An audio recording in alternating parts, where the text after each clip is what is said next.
어느덧 2월의 마지막 주일이 됐습니다. 우리 사랑의 교회 2부 예배 오신 우리 모든 성도님들 주의 이름으로 환영합니다. 정말 잘 오셨습니다. 오늘 우리 옆에 계신 분들과 이렇게 인사하겠습니다. 예배가 해답입니다. 예배가 해답입니다. 예배가 해답입니다. 오늘 예배를 드리면서 하나님이 우리 각자에게 귀한 해답 주시기를 축복합니다. 우리에게는 예배가 필요하다는 제목으로 말씀을 나누겠습니다. 돈이 아주 많은 남자가 한 명 있었습니다. 인기가 많았겠죠. 이 남자에게 시집 오려는 여자들이 많아서요. 이 남자가 그 중에 고르려고 면접을 했다고 합니다. 첫 번째 여자가 말했습니다. 저는 교육학을 전공해서요. 자녀 양육을 누구보다 잘할 수 있어요. 두 번째 여자가 말했습니다. 저는 경제학을 공부해서 재산을 잘 불릴 수 있어요. 세 번째 여자가 말했습니다. 저는 음악을 잘해서 가정을 문화적으로 고급스럽게 만들 수 있어요. 여러분, 남자가 누구를 선택했을까요? 예쁜 여자를 선택했다고 합니다. 배우자를 만나는 건요, 어쩌면 한 사람의 인생에 가장 큰 영향을 주는 일이잖아요. 그죠? 예를 들어서 제 아내는 대학생 때 저랑 교회에서 만났는데요. 교회 오빠의 꼬임에 넘어가서 인생이 어떻게 됐다고 봐야 합니까? 보통 이 평범한 대학생이 스스로 사모가 되겠다고는 잘 생각 안 해봤을 거 아니에요. 그죠? 잘 생각 안 해본 삶을 살게 된다는 건요, 굉장히 큰 변화죠. 방향이 바뀌는 겁니다. 그러니까 누굴 만나느냐에 따라서 인생의 방향이 달라지기가 쉬운 겁니다. 목회도 마찬가지인 것 같습니다. 어떤 스승을 만나느냐가 중요하죠. 우리나라에 좋은 선배 목회자들이 많이 계시잖아요. 근데 그분들을 다 만난다는 건 사실상 불가능한 일이죠. 결국에는 내가 걷는 길에서 만났던, 내가 모셨던 스승님들의 가르침이 또 나에게 보여주셨던 그 사역들이 결국에는 나의 목회 방향이 되더라고요. 그러니까 엄청난 영향이죠. 누구를 만나는지가 참 중요합니다. 제가 사랑의 교회에서 설교하기 전에 청빙위원회 인터뷰를 하러 왔던 날이 하루 있었습니다. 그날이 제가 처음으로 이곳에 왔던 날인데요. 당시에 이제 여름이어서 제가 몽골에 단기 선교 다녀온다고 여기 오는 날 새벽에 귀국했었거든요. 그래서 귀국해서 이제 KTX를 타고 온 겁니다. 그러니까 선교하다 왔으니까 얼굴이 벌겋게 익어 있고 수면 부족에 제가 생각해도 상태가 그렇게 썩 좋지 않았던 것 같습니다. 그리고 또 긴장을 했었는지 제가 약속받은 시간보다 너무 일찍 온 거예요.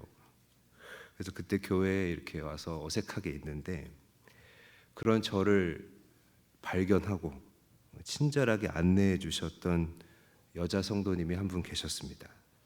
그러니까 이 자매님이 제가 처음 만난 사랑의 교회 성도였겠죠. 이 만남이 저에게 준 영향이 있었습니다. 교회가 너무 좋은 것 같다. 하나님이 허락하시면 또 오고 싶다. 그런 마음의 변화가 저에게 그때 일어났던 겁니다. 여러분, 이렇게 사람과의 만남도요, 우리 삶의 방향을 움직이잖아요. 하물며 하나님과의 만남은 어떨까요? 하나님과 만나면 우리가 변화되는 것입니다. 특히 하나님이 원하시는 방향으로, 하나님이 우리를 데리고 가시고자 하는 그 방향으로 우리가 가게 되는 겁니다. 이 만남, 하나님과의 만남이 바로 예배입니다. 여러분, 오늘도 이렇게 우리가 각자의 삶으로부터 예배에 나오셨잖아요. 우리 삶에는 저마다 돌파구가 필요하잖아요. 무엇보다 하나님이 우리에게 주시는 해결책은 바로 예배라는 겁니다. 먼저 하나님은 이 예배 중에 우리를 도우시기 원하십니다. 다른 데서가 아니라 예배 중에 우리를 도우시길 원하셔요. 우리 문제를 해결하고 우리의 방향을 원하는 대로, 하나님이 원하시는 대로 찾아주길 원하십니다. 그러니까 더 깊은 예배로 우리를 이끄시는 겁니다. 우리가 더 깊은 예배로 나오기를 원하시는 거죠. 청교도 데이빗 클락스는 이 예배가 주님이 우리를 회복시키시는, 또 우리를 살리시는 가장 정상적인 통로라고 했습니다. 그러니까 우리가 다른 곳에서 해결을 찾는 것이 아니라 바로 이 예배에서 하나님 앞에 해결을, 그 해답을 찾아야 하는 줄 믿습니다. 또 있습니다. 하나님은 예배 받기를 원하신다는 것입니다. 특별히 예배로부터 떠나 있는 이들, 하나님은 그들을 향해서 안타까워하시고요, 그들을 부르고 계시다는 겁니다. 그래서 우리에게 예배가 필요합니다. 더 깊은 예배를 위해서 예배가 필요하고요, 예배에 떠나 있는 이들을 위해서 예배가 필요한 겁니다. 여러분, 이 예배 속에 도우심이 있습니다. 그리고 돌아온 예배자들과 충만한 예배를 드려야 하는 그 부르심이 우리 가운데 있는 것입니다. 오늘 본문도 여러분 예배를 말하고 있죠. 한 사람이 나오고 있습니다. 그의 이름이 이사야입니다. 성경이 이사야의 예배를 보여주면서 우리에게 전하고 있는 메시지가 뭘까요? 이 예배가, 오늘 본문에서 묘사하고 있는 이사야의 예배가 평소 예배와 달랐다는 겁니다. 거기에 방점이 있습니다. 어떤 점에서 다르냐? 본문에 기록된 예배는 이사야를 변화시켰다는 겁니다. 먼저는 이사야에게 살아계신 하나님을 체험하게 했고요, 또 이사야의 그 삶의 방향을 하나님이 원하시는 대로, 하나님의 방향대로 가게 했다는 겁니다. 즉, 이 예배가 형식적인 예배가 아니라 깊은 만남이었다는 겁니다. 하나님을 체험하는 깊은 만남이었습니다. 여러분, 이 이사야라는 사람에 대해서 좀 더 알아보면요, 어떤 사람이냐면 뼈대 있는 유대인 가문의 자손입니다. 여러분, 이게 뭘 의미할까요? 뼈대 있는 유대인 가문의 식구다. 그러니까 지금까지 예배를 잘 드려왔던 사람이라는 겁니다. 유대인, 그것도 아주 명망이 있는 가문의 사람이니까요. 그동안 하나님을 잘 알고 또 잘 섬겨왔다는 얘기가 그겁니다. 근데 지금까지 예배에서는 왜 이사야가 하나님을 만나지 못했을까요? 아니, 깊이 만나지 못했을까요? 그 이유는 하나입니다. 이사야에게는 다른 의지할 게 또 있었기 때문입니다. 여러분, 그게 뭘까요? 이사야로 하여금 더 깊이 하나님 만나지 못하게 했던 다른 의지할 것이 무엇이었을까요? 바로 그의 왕이 있었던 겁니다. 세상의 왕, 그가 믿고 있는 왕이 그의 옆에 있었던 겁니다. 여러분, 이사야의 왕은요, 우시아였습니다. 우시아가 누굽니까? 50년 동안, 50년 넘게 이 유다를 다스린 왕이죠. 나라를 정치적으로, 군사적으로 강하게 만들었고요, 경제적으로도 풍요로운 시대를 열었습니다. 그러니까 나중에 교만해지기 전까지는 한마디로 성군이었습니다. 좋은 지도자였죠. 그러니까 이사야는 지금까지 이 우시아 왕에게 많은 기대를 여러분 걸고 있었던 겁니다. 우시아만 있으면 된다, 우시아만 있으면 안심이다, 괜찮다, 그거였습니다. 그러니까 그동안의 이사야 예배는 어땠겠습니까? 이 미들 언덕이 있으니까요. 우시아라는 미들 언덕이 있으니까 이사야 예배는 절실하지 않았겠죠. 그러니까 하나님만 의지하는 예배가 아니었다는 겁니다.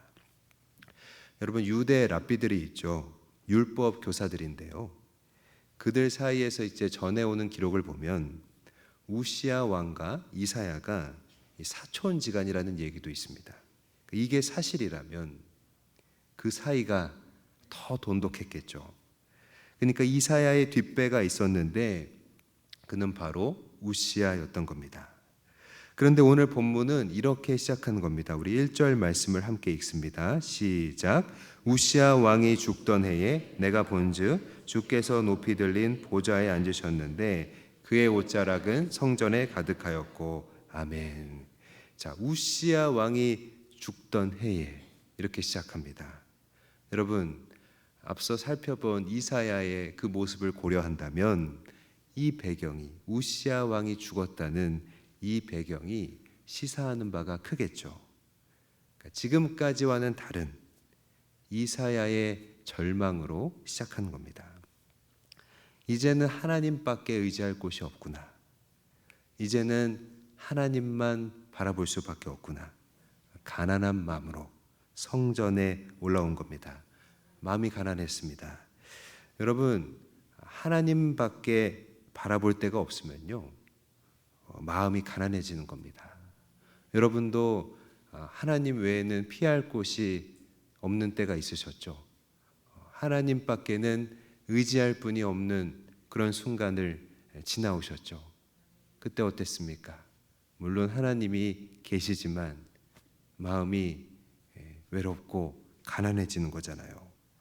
이 가난한 마음으로 드린 예배에서 이사야는요, 하나님을 비로소 깊이 만났던 겁니다.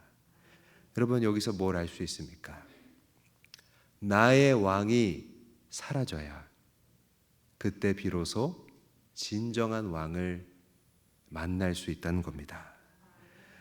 여러분, 오늘 나의 예배, 우리의 예배는 어떻습니까? 요즘 이렇게 흔한 질환 중에 안구건조증이 있죠. 이 안구건조증 생기면 어떻게 되나요? 눈이 뻑뻑해지고 피로감도 심하잖아요.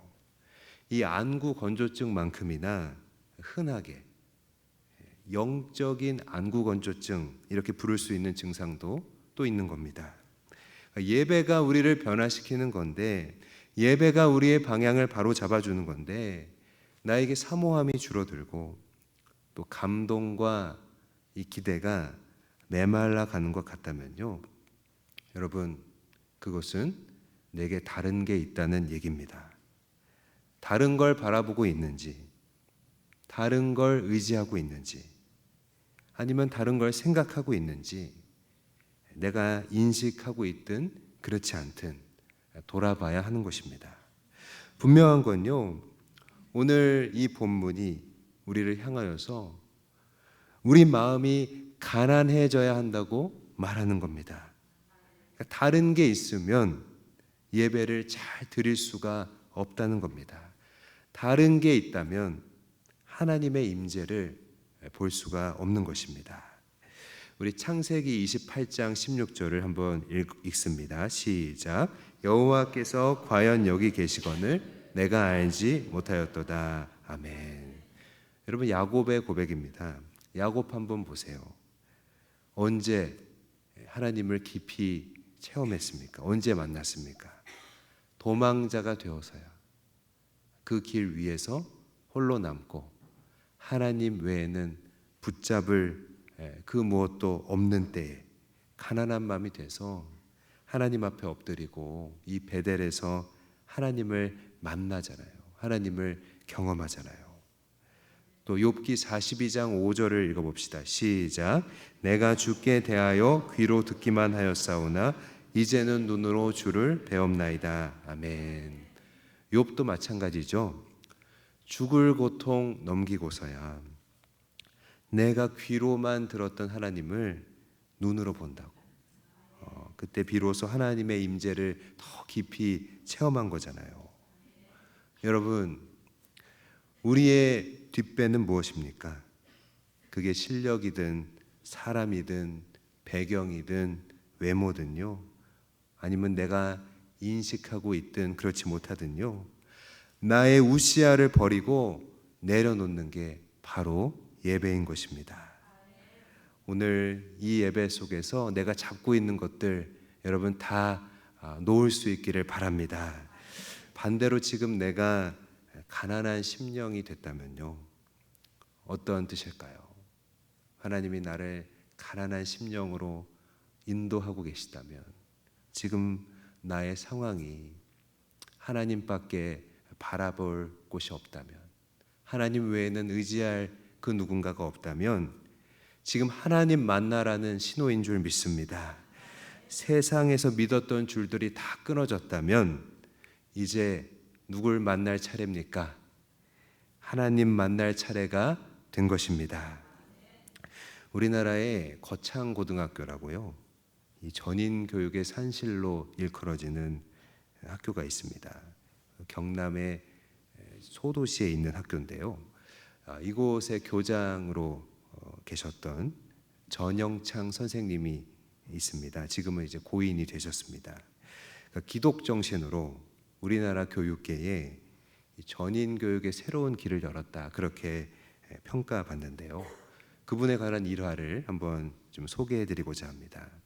이 전영창 선생님이 미국에서 유학을 마치고 이 거창고등학교의 교장으로 부임을 하신 겁니다. 근데 학교에 왔는데 학교에 부채가 너무 많아서 아무리 갚으려고 해도 속수무책이었습니다. 학교가 부도 위기에 처해지니까 아무데도 도움을 주지 않았습니다. 그래서 방법이 없어서 전영창 선생님이 성경책, 찬송, 담요를 들고 산속에 들어가신 겁니다. 그리고 일주일 동안 금식 기도를 시작했습니다. 그래서 기도하실 때, 하나님, 제가 미국 유학 갔다 와서 이 나라에 주님 주신 비전 따라서 새로운 교육, 전인 교육 해보려고 하는데 지금 초반부터 부도 맞아서 이거 처음부터 막히게 생겼습니다. 아무도 도와주지 않습니다. 하나님, 어떻게 해야 됩니까? 해결할 수 있게 도와주세요. 이렇게 사흘 동안 주야로 하나님한테 부르짖었습니다. 근데 아무런 미동도 없고 어떤 응답의 확신도 오지 않는 겁니다. 그래서 어쩔 수 없이 마음이 너무 급하고 하나님밖에 의지할 데가 없으니까 하나님한테 막 겁박하는 기도를 하기 시작했습니다. 하나님, 정 그러시다면 저도 생각이 있습니다. 일주일 동안 금식을 마쳐도 아무런 응답이 없으면 제가 동아일보에 하나님은 안 계십니다 라고 광고를 내겠습니다. 그런 식으로 기도를 했다고 합니다. 그러니까 하나님을 협박하려고 한 게 아니라 얼마나 지금 의지할 때가 하나님밖에 없으니까 그런 기도가 나온 거겠죠. 그래서 이렇게 하나님 앞에 모든 걸 다 토로하고 하나님께 매달리니까 가슴이 뻥 뚫리고 또 속이 시원해지셨다고 합니다. 이렇게 일주일 금식 기도를 마치고 산에서 내려와 보니까 학교 서무과에 편지가 한 통 와 있었는데요, 미국에서 한 사람이 수표를 보내왔는데 당시 부채를 정확하게 갚을 수 있는 그 금액이었다고 합니다. 이렇게 해서 전인 교육의 산실인 거창고등학교는 부도 위기를 넘기게 됐습니다. 그 후에도 한 번 더 학교가 도약하기 위해서 이 전영창 선생님이 필사적으로 다른 곳에는 의탁할 곳이 없어서 하나님만 바라보고 하나님 앞에 매달리고 하나님 앞에 기도했더니 미국의 수정교회라고요, 굉장히 유명한 공동체가 있는데 거기 담임인 로버트 슐러 목사님이 22만 달러의 수표를 보내오신 겁니다. 그래서 이러한 과정을 통해서 오늘의 거창 고등학교로 점차 성장하게 됐다는 것입니다. 여러분, 하나님의 임재는요, 하나님을 깊이 경험하고 이 체험하는 일은요, 언제 일어나는 겁니까?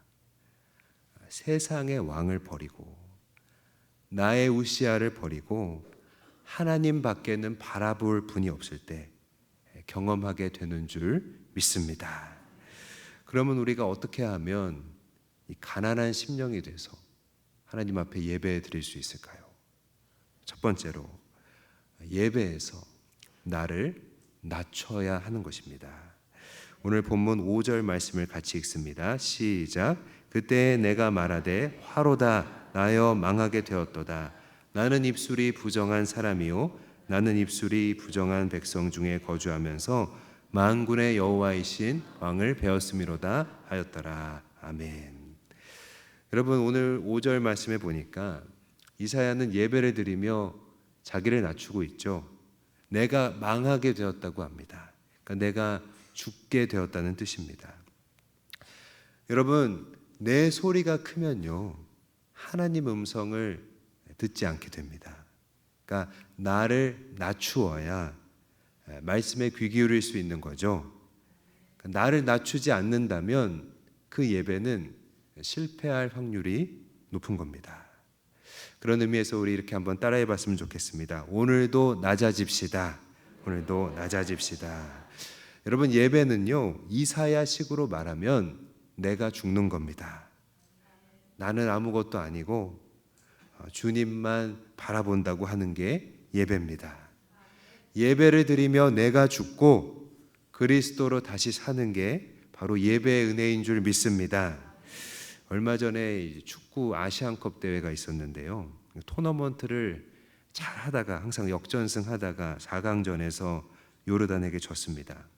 근데 이제 결승전에 무난히 갈 거라고 예상했던 터라서 이 패배가 굉장히 충격적이었는데요. 그 원인으로 이강인 선수의 돌출 행동이 문제가 되고 있죠. 이강인 선수가 선배들 앞에서 교만했다. 스스로를 다스리지 못했다. 이런 평가가 지금 지배적이죠. 여러분, 예배는요, 이런 우리 성품도 다스리고 변화시키는 겁니다. 여러분, 예배 드리면요, 나를 낮추게 되니까, 나를 죽이니까, 여러분, 예배 잘 드리면 우리 모습이 온유해지는 것입니다. 여러분, 예배 잘 드리면 교만한 사람은 겸손해지고요, 예배 잘 드리면 싸나운 사람은 부드러워지는 것입니다. 여러분, 성경이 말하는 온유는요, 이 온유의 개념은 야생마를 길들인다는 뜻입니다. 그러니까 사람은 매일매일 거룩하신 하나님을 만나야 하나님의 뜻대로 변하고요, 인간다워지는 것입니다. 여러분, 성경에서 가장 온유한 사람으로 누가 꼽힙니까? 모세잖아요. 성경은 이 땅에 모세처럼 온유한 자가 없다고 하잖아요. 근데 여러분 잘 알고 계시듯이 모세가 어떤 사람이었습니까? 모세는 살인한 사람이었잖아요. 혈기가 끓어오르는 사람이었잖아요. 그럼 모세가 어떻게 온유한 사람이 됐겠습니까? 예배를 통해서 자기 자신을 죽이고 자기 자신을 낮추었기 때문에 하나님이 원하시는 성품으로 변화된 줄 믿습니다. 그래서 우리는 날마다 우리를 낮추고요, 위에 계신 하나님을 바라봐야 하는 것입니다.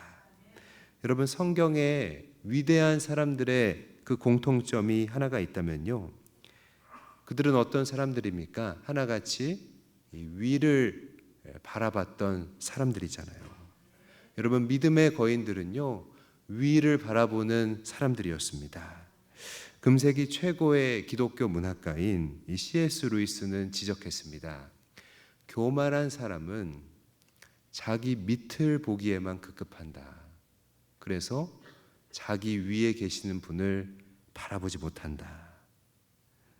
여러분, 위에 계시는 하나님을 만나려면 어떻게 해야 됩니까? 우리가 예배에 빠지지 말아야 합니다. 이 예배에 나오는 것이 바로 나를 낮추는 일인 줄 믿습니다. 예배에서 나를 낮추고 가난한 마음이 되어서, 예배에서 나를 죽이고 가난한 마음이 되어서 우리 하나님을 깊이 체험할 수 있기를 바랍니다. 두 번째로, 우리가 가난한 심령으로 예배 드리기 위해서 두 번째로 예배에서 나를 드려야 한다는 겁니다. 오늘 본문의 8절 말씀 우리 같이 읽겠습니다. 시작. 내가 또 주의 목소리를 들으니 주께서 이르시되 내가 누구를 보내며 누가 우리를 위하여 갈꼬 하시니 그때에 내가 이르되 내가 여기 있나이다 나를 보내소서 하였더니 아멘. 여러분, 여기에 아주 중요한 원리가 있습니다. 그것은 나를 드려야 하나님만 의지하게 된다는 겁니다. 여러분 생각해 보면 자연스러운 이치죠. 나를 드려야 그 드린, 나를 맡긴 하나님을 의지하게 되는 거잖아요. 나를 드린다는 건요, 여러분 나를 맡기는 것과 같습니다. 그러면 주님이 내 인생에 어떻게 일하실지, 나를 맡겼으니까, 나를 드렸으니까 주님이 내 인생에 어떻게 응답하실지 여러분 궁금해지잖아요. 마치 많은 걸 투자한 것처럼 나를 드린다는 건요, 나를 하나님께 걸은 거니까 계속 하나님 보게 되고, 언제 일하실까, 언제 사용하실까, 여러분 마음이 애가 타고 또 가난해지는 것입니다. 여러분 이사야는 오늘 우리가 아까 읽은 이 구절에서 내가 여기 있나이다 이렇게 고백하면서 자신을 드렸습니다. 내가 여기 있나이다 라는 고백이 나의 주권을 하나님께 드리는 방법인 줄 믿습니다. 예배는요, 나의 주권을, 내가 지금 붙잡고 있는 것을 하나님께 드리는 것입니다. 오늘 예배하면서 내가 붙잡고 있는 것들 하나님 앞에 하나씩 하나씩 더 드리고 갈 수 있기를 바랍니다. 하나님 앞에서 요구사항만 늘어놓는 것이 능사는 아닙니다. 왜 그렇습니까? 한번 생각을 해보면 일단 나를 드려야, 나를 하나님 앞에 하나님이 만질 수 있게 드려야 나를 바꾸시든지 아니면 나를 쓰시든지 할 수 있겠죠. 요구사항만 늘어놓으면 안 됩니다. 나를 드리고 나를 맡겨야 내가 하나님의 손에서 하나님이 나를 바꾸시든지 나를 쓰시든지 할 수 있는 것입니다. 여러분 많이 읽어본 책일 텐데요, 로버트 멍어가 지은 내 마음 그리스도의 집이란 책을 아시죠? 여기 보면 우리 마음에는 여러 개의 방이 있는데 주님은 어느 한 곳에만 계시길 원하는 게 아니라 모든 방에 들어가길 원하신다, 이렇게 나와 있습니다. 부엌에도, 서재에도, 작업실에도, 침실에도 우리 주님이 마음대로 사용하실 수 있도록 주님의 이름으로 명의 이전을 하라는 겁니다. 주님을 내 삶의 전체의 주인으로 온전히 모시라는 겁니다.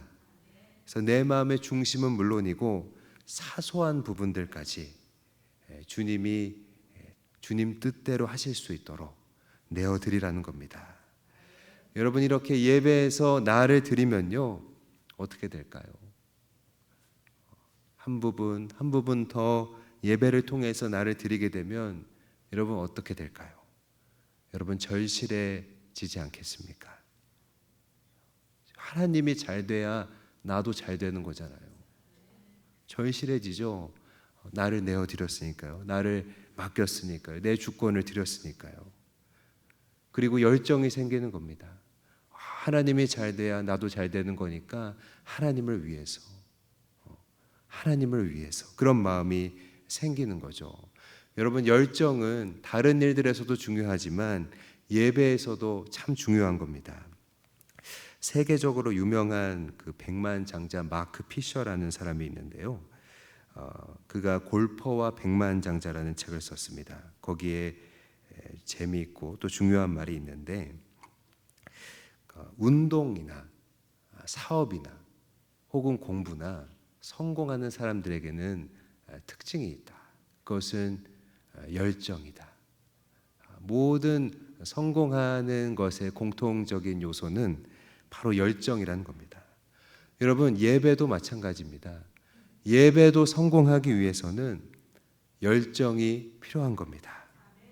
여러분 예배 때 나를 드리고요 열정으로 하나님을 구하면 반드시 예배에 성공하게 되어 있습니다. 여러분 하나님을 자랑하고 싶어지는 것입니다. 내가 열정으로 예배드리고 열정으로 하나님 구하면 내 마음속에서 하나님을 자랑하고자 하는 마음 주시는 줄 믿습니다. 여러분, 톨스토이는 이렇게 말했습니다. 인생의 목적이 자기를 위한 것에만 있다면 언젠가 그 모든 것이 무의미해질 것이다. 언젠가 허무해질 것이다. 그러나 하나님의 영광을 위해서 산다면 그것은 분명 영원한 희열을 느끼게 될 것이다. 여러분, 그 찬양으로 잘 알려진 그 박종호 선교사를 아시죠? 우리 CCM 가수 1세대로 잘 알려져 있잖아요. 고등학교 시절부터 최고의 테너로 각종 음악 콩쿠르를 휩쓴 인재였다고 합니다.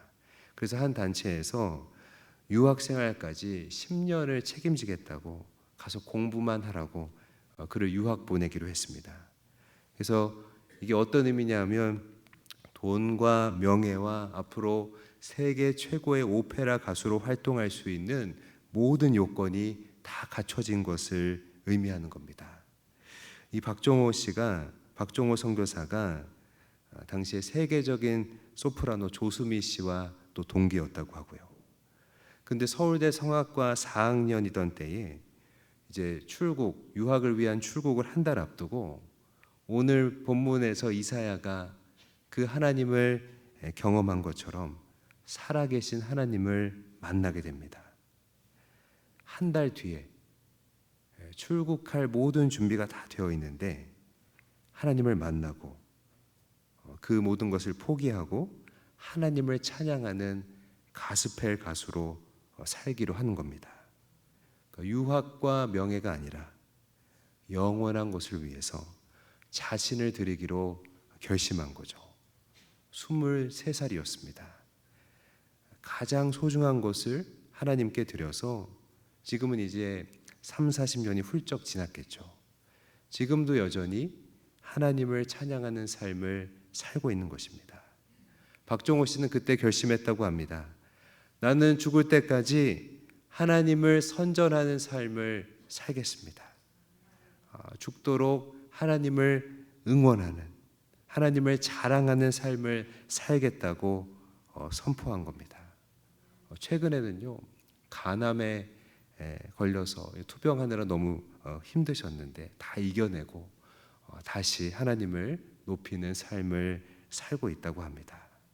여러분, 무엇이 이 박종호 선교사를 이미 세상에서 다 보장된 그 좋은 길을 다 마다하게 하고 하나님 자랑하는, 하나님 선전하는 그 삶을 살게 했을까요?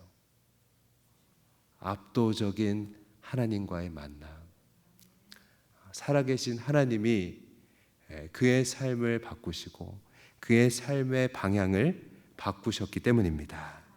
여러분, 이사야 선지자는 오늘 이 가난한 마음으로 드린 예배에서 하나님의 임재를 경험했고요.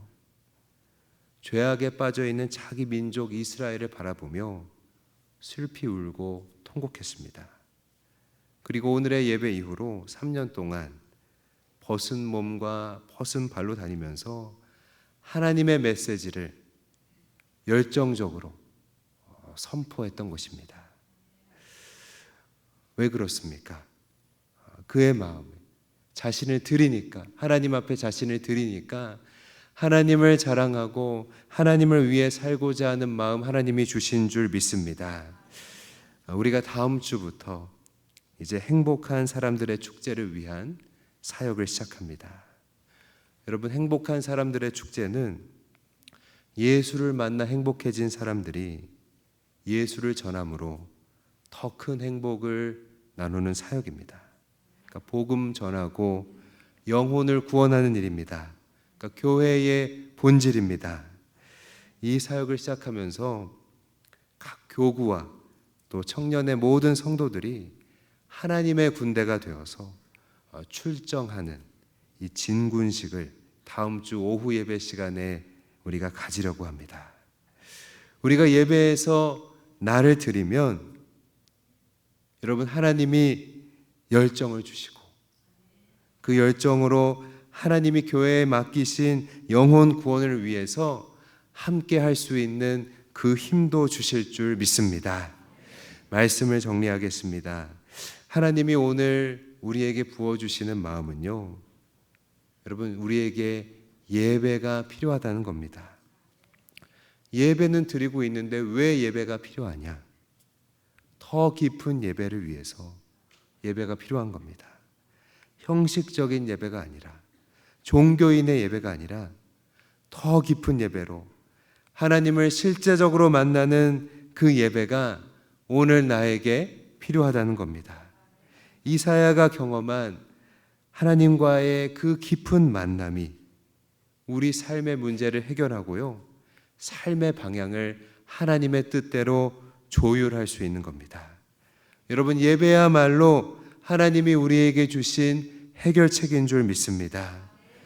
또 있습니다. 예배에 떠나 있는 이들을 부르기 위해서 여러분, 이 예배가 필요한 겁니다. 돌아온 예배자들과 충만한 예배 받으시기를 우리 하나님은 여러분 원하신다는 겁니다.